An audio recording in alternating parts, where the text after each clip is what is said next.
कि बात यह है, कई लोग तुलना करते हैं इमरजेंसी 70s की और अब की। वो इमरजेंसी लागू की गई थी अंडर द एक्ट, मतलब एक कानून के अंतर्गत की गई थी। ये इमरजेंसी तो अनकॉन्स्टिट्यूशनल इमरजेंसी है, जिसके माध्यम से ईडी, आईटी, सीबीआई को कहो कि तुम फलां आदमी के पास जाके गला घोटो, पकड़ो और उसके बाद वो वसूली करो। तो इसलिए उसमें इनके दूसरों को मुकाबला नहीं किया जा सकता। नहीं, बात यह है, आधे तो पहले ही डिक्लेयर हो गए और आधे सीसी से क्लियर हो गए हैं, 4-5 रुके हुए हैं, बाकी आज शायद लिस्ट निकल आई।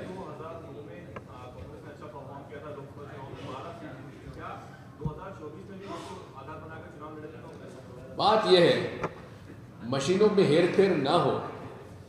देखो, मैं तो इतना कहना चाहता हूं कि ये मशीन पे हेरा फेरी करने वाले लोगों को मैं चेतावनी देना चाहता हूं। वो एक दिन पकड़े जाएंगे और हम लोग काफी निकट पहुंच चुके हैं। जिस दिन पकड़े जाएंगे, देशद्रोह में इन्हें फांसी दी जाएगी। सर, गौशाला में आज से एएसआई सर्वे शुरू किया गया है। आपको ऐसा नहीं लगता कि ये संगठन की कमजोरी है या संगठन की पकड़ कमजोर हो गई है, इस कारण जो बिल्कुल ये संगठन की कमजोरी नहीं है, ये भय और लालच दोनों का मिश्रण है। ऐसे ऐसे लोग जिनको सब कुछ मिला, जिनको सब कुछ मिला, वो पार्टी छोड़ के जा रहे हैं। यस, क्या किया है?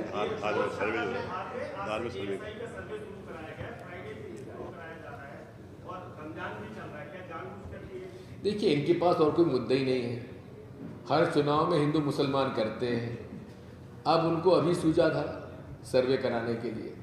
बात यह है कि देश में नियम और कानून और संविधान का पालन होना चाहिए और इसका पालन करने की जवाबदारी और जिम्मेदारी उन सब की भी होती है, हम सब की होती है, जो किसी न किसी पद पर संविधान की शपथ लेते हैं।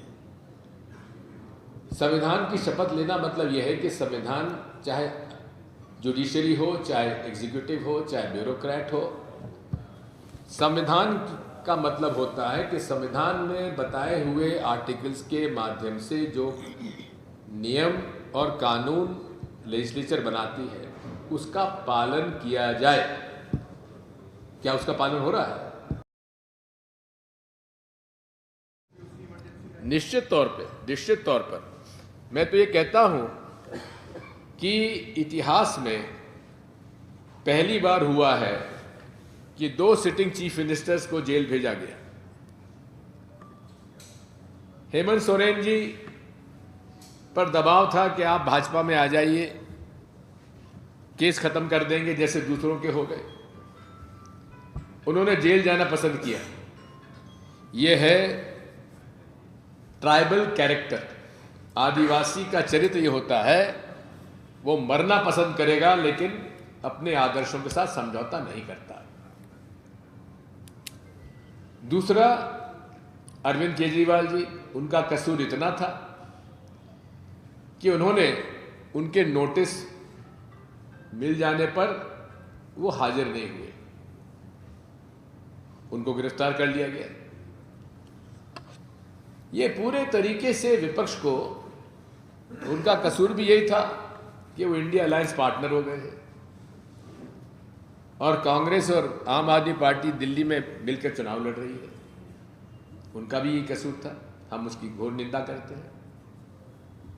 हो गया, थैंक यू।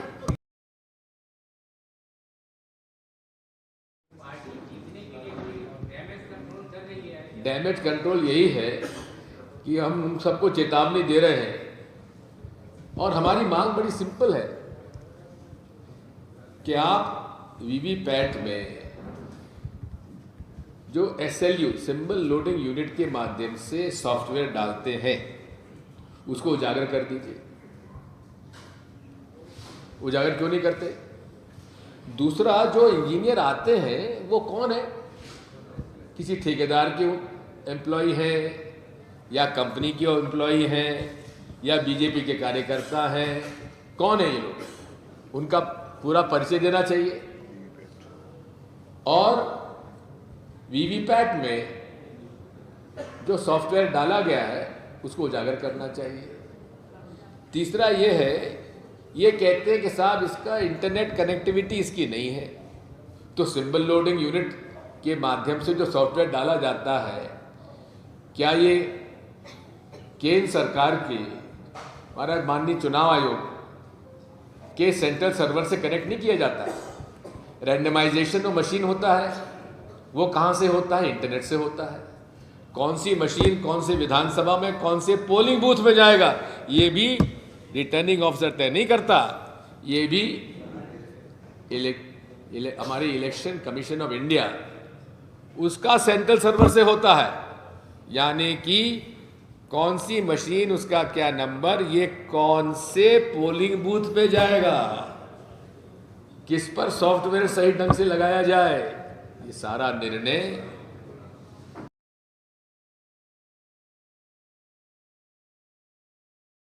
मुश्किल से 10,000 रुपये मैक्सिमम है अंडर द IT एक्ट। 10,000 का मैक्सिमम पेनल्टी लगती है। उसमें उन्होंने 106% अधिक यानी कि 199 करोड़ का उन्होंने फ्रीज कर लिया। और इनकम टैक्स अधिकारी बैंक में जाते हैं, जो फ्रोजन हमारे अकाउंट है, जबरदस्ती 115 करोड़ रुपए बैंक मैनेजर से दबाव डालकर वो सरकार के खाते में जमा करा देते हैं। ये है किस प्रकार माननीय नरेंद्र मोदी जी और शहंशाह और शाह मिलकर इस मदर ऑफ डेमोक्रेसी का गला घोंट रहे हैं। साथियों, यहां तक कि क्राउड फंडिंग में जो पैसे इकट्ठे किए थे पार्टी ने पिछले 5 हफ्तों में, वो सारे भी फ्रीज कर लिए गए।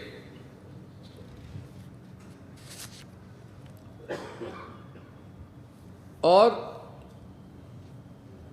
14 लाख का नोटिस है और 210 करोड़ की पेनल्टी है।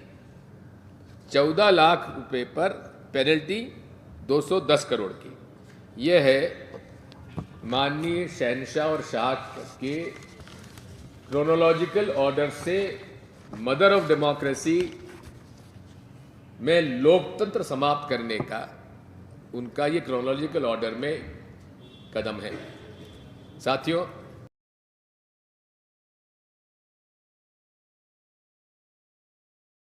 और इसको इलीगल पाया गया, और उसकी इलीगलिटी तो पहले दिन से हम लोग कह रहे थे। और अगर आप देखेंगे कि 2018 से 2024 के बीच में भाजपा को 8,252 करोड़ रुपए मिले,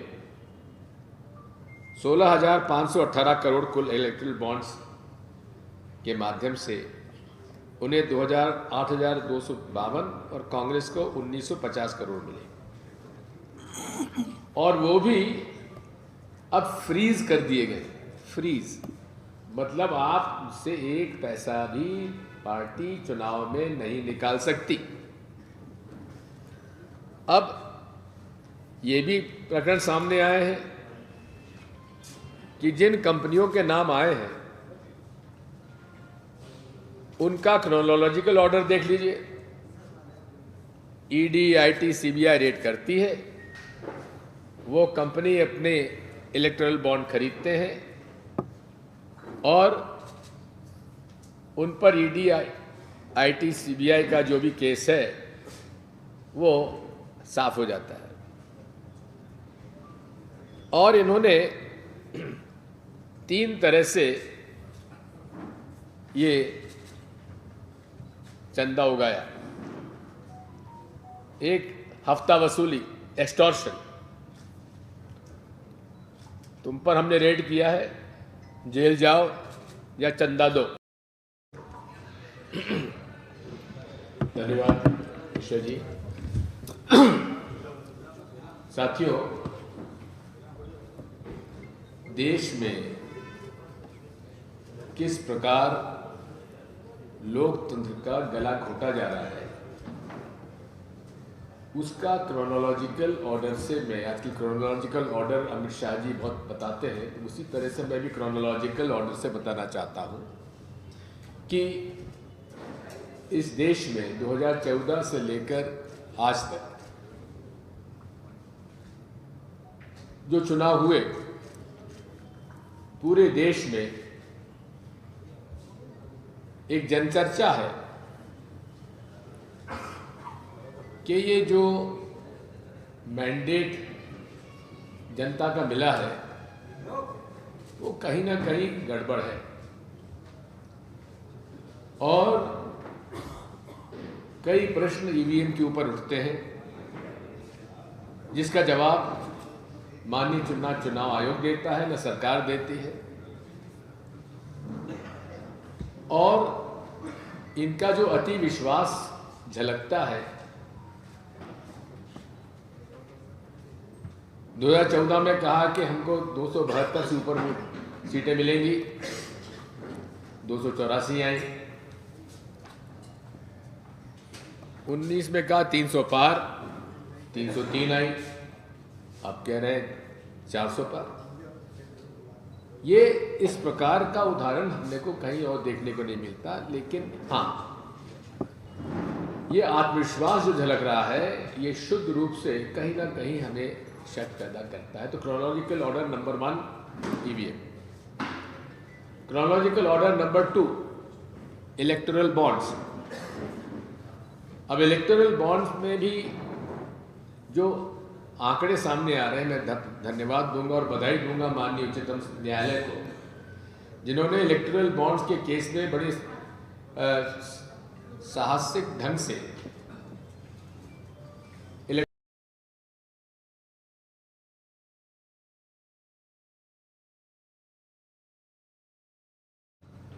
और ऐसे कई प्रकरण सामने आए हैं जहां इनके रेड के बाद वसूली हुई है, क्रोनोलॉजिकल ऑर्डर से हुई है, और ऐसे 14 प्रकरण हैं जहां रेड हो जाने के बाद उन्होंने बॉन्ड खरीदकर चंदा भाजपा को दिया।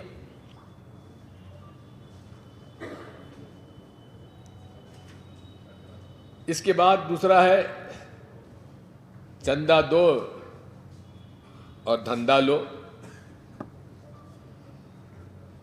4 लाख करोड़ के प्रोजेक्ट्स दिए गए, जिसमें लगभग 4000 करोड़ का इलेक्टोरल बॉन्ड्स में चंदा उन्होंने वसूल किया। 4 लाख करोड़ को 243 प्रोजेक्ट, और उसमें 37 बिजनेस हाउसेस के डोनेशंस के हिसाब से हम लोगों ने देखे, में काफ़ी काम हुआ है। साथ में एक ये बड़े एक स्कैंडलस है, दुख की बात है कि 7 फार्मास्यूटिकल कंपनीज जिन पर की इन्वेस्टिगेशन चला था नकली दवाइयों का, cough syrup, blood pressure medicine, कोविड-19 ट्रीटमेंट, रामदेसिविर इंजेक्शंस, उन सारी इन्वेस्टिगेशन के कंपनी से इन्होंने चंदा लिया। ये भी उससे प्रमाणित होता है। यानी कि कोविड में जो दवाइयाँ बांटी जा रही थी, नकली दवाइयाँ, उन दवाई बनाने वालों से भी चंदा लेकर उन्होंने उनको भी छोड़ दिया। ये है मोदी गारंटी। मोदी गारंटी है हफ्ता वसूली की। मोदी गारंटी है चंदा दो धंधा लो।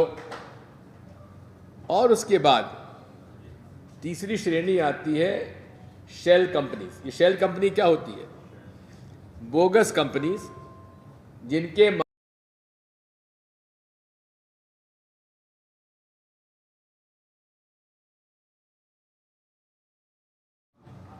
तो उस केस पर केस क्या था कि एक माननीय सांसद ने अपना वेतन जो था वो डोनेशन दे दिया और उसमें 7 साल बाद उनको याद आई और अकाउंट फ्रीज कर दिया। कब किया? जबकि चुनाव की घोषणा होने वाली थी और हो गई। अब और बात सुन लीजिए। अब उनको ख्याल आया कि सीताराम जी केसरी जब कोषाध्यक्ष थे 94-95 में, उस पर कोई उनको केस निकाला उन्होंने और नोटिस अब दिया है। यानी 31 साल बाद मोदी जी के इनकम टैक्स विभाग को जो रिटर्न 94-95 में कांग्रेस पार्टी ने दिया था उस पर नोटिस अब दिया गया है। अब ये भी है, ये तो ऐसी बात लगती है कि आज़ादी के पहले जब महात्मा गांधी हमारे अध्यक्ष हुआ करते थे और जमनालाल बजाज हमारे कोषाध्यक्ष हुआ करते थे, उस समय का भी शायद वो केस ढूंढ रहे होंगे कि वहाँ से कैसे नोटिस देकर इनको फ्रीज किया जाए। अब 3 बात साफ होती हैं। पहली बात तो ये, कोई रिकग्नाइज पॉलिटिकल पार्टीज को इनकम टैक्स नहीं देना है, ये एग्जेम्पशन है। लेकिन कांग्रेस पार्टी अकेली पार्टी है जिसको कि इनकम टैक्स में कॉग्निजेंस लिया गया है। क्रोनोलॉजी है ना कि कैसे इनका गला घोंटा जाए, कैसे कांग्रेस पार्टी चुनाव न लड़ पाए। अब पूरे देश में पिछले चुनाव में लगभग 20% से ज़्यादा वोट कांग्रेस पार्टी को मिले, सेकंड लार्जेस्ट पार्टी है। उसके बावजूद भी आज हमें इस बात का दुख है, राहुल जी ने इस बात सही कहा है कि आज इतना बड़ा एक मदर ऑफ डेमोक्रेसी जिसे कहा जाता है, उस mother of democracy, the largest democracy in the world, उसको आज उस अपने अकाउंट से अपने द्वारा जो फंड्स रेज किए हैं उनको खर्च करने की भी जब उनको वो छूट नहीं है। और साथ में ये भी है कि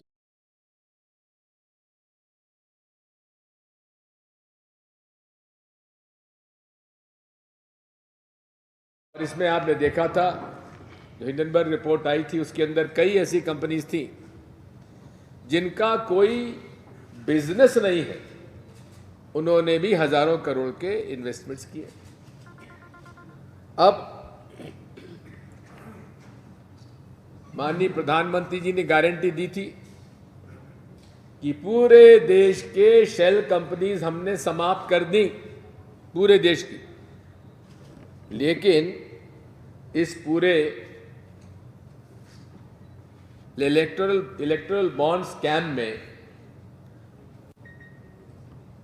29 कंपनियां ऐसी हैं जो शेल कंपनीज हैं, जिनकी जितनी पूंजी है उससे ज्यादा उन्होंने चंदा दे दिया। कर्मचारी कोई है नहीं और चंदा सैकड़ों करोड़ में दे दिया, वो भी लिस्टेड है। ये सारी डिटेल्स आज नेट पर अवेलेबल है। और ये वो है जिनमें से कि फाइनेंस मिनिस्ट्री खुद मोदी जी की सरकार ने 19 फर्जी कंपनियां जो शेल कंपनीज थी, इनको उन्होंने हाई रिस्क में डाला था of violating the prevention of money laundering act, PMLA। तो तो ये इलेक्टोरल बॉन्ड्स की जो कथा है वो आपके सामने है। अब क्रोनोलॉजिकल ऑर्डर में नंबर 3 आता है कि कांग्रेस पार्टी जो प्रिंसिपल ऑपोजिशन पार्टी है उसको कैसे उसके अकाउंट सीज किए जाएं, फ्रीज किए जाएं, ताकि वो ना तो कैंपेन कर सके, ना कैंडिडेट्स को कुछ पैसा दे सके, ना पैम्फलेट छपा पाए और ना तनख्वाह बांट पाए। ये अजय माकन जी के बयान से मैं आपको कोट कर रहा हूं कि 285 करोड़ इनके बैंक अकाउंट में जो थे उसको फ्रीज कर दिया गया, जिसकी वजह से ना तो पब्लिसिटी का हम लोगों के पास आते हैं, हमें विज्ञापन दीजिए, कहां से देंगे विज्ञापन? हमारे को आप परेशान करेंगे कि आप ऐड दीजिए। अरे हमारा तो अकाउंट पूरा फ्रीज हो गया, आप विज्ञापन लेना भाजपा के पास जाइए।